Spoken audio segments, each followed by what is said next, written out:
No sé por qué me tenía esa relación conmigo.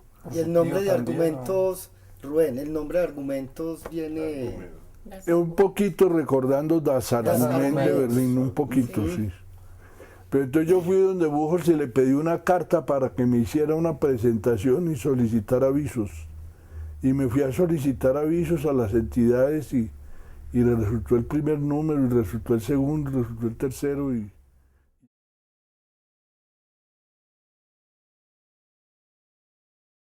Gutiérrez Girardot, el que realizó el contacto con Gutiérrez fue Juan Guillermo. Mucho antes de que Juan Guillermo viajara a Alemania, él estableció contacto epistolar. Juan Guillermo lo difundió a través del Espectador Dominical, que en esa época tuvo una época muy buena, muy crítica, muy abierta. Desafortunadamente desapareció ese magazine.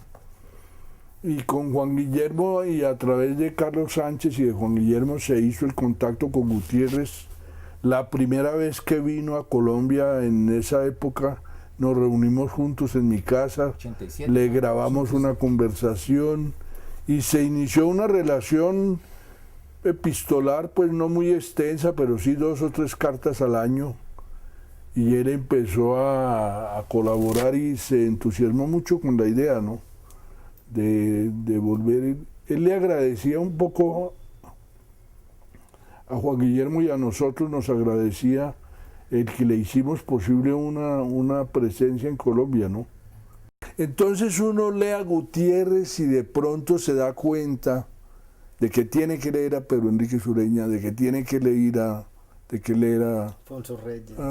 Alfonso Reyes. A Gutiérrez, a Romero yo ya lo conocía porque yo hice un seminario con un profesor paraguayo que invitó el Instituto Iberoamericano de Berlín sobre el positivismo argentino.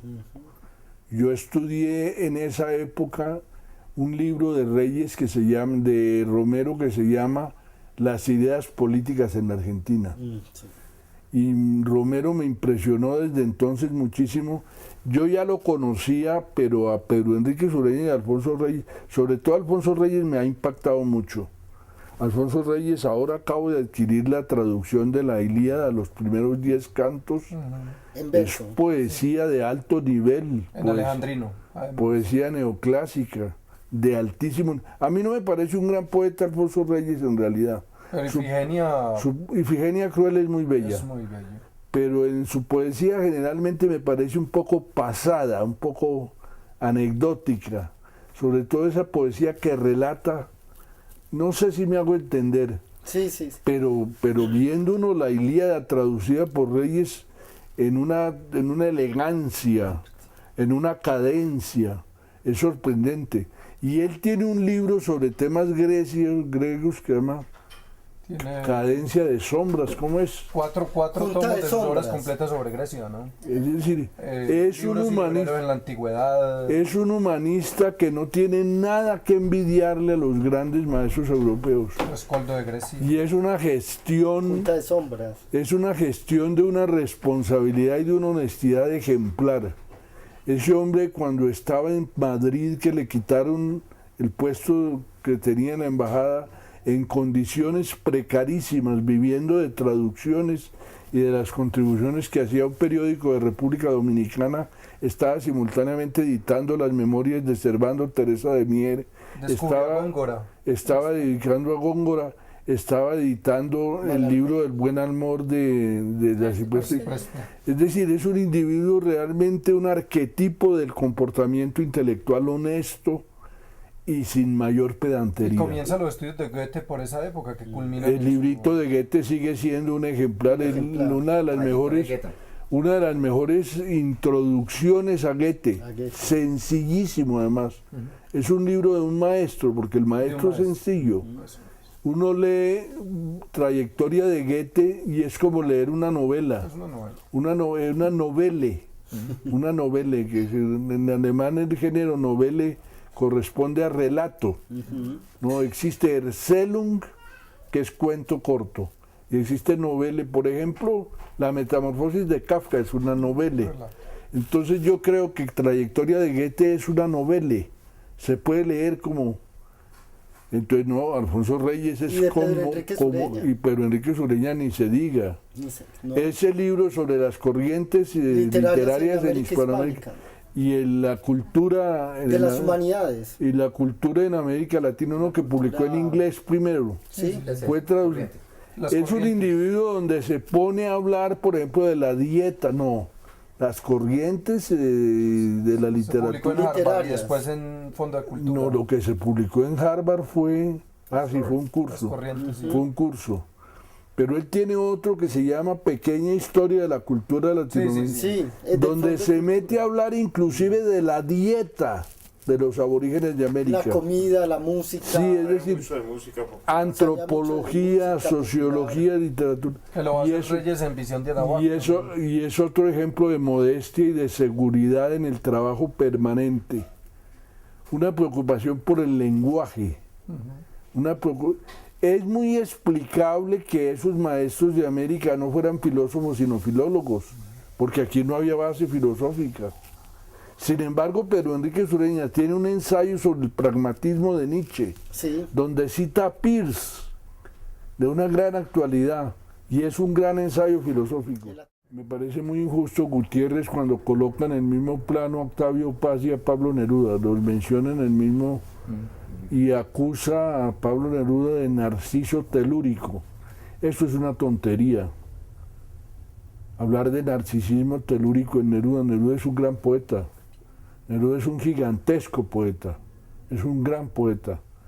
Y frente a Borges, pues yo reconozco en Borges un gran escritor, pero le tengo cierta aprehensión al borgismo, porque me parece que esto no se lo digo yo en relación con Gutiérrez, porque Gutiérrez sí tiene una cultura universal, pero hay mucho borgismo de gente que solo conoce a Borges.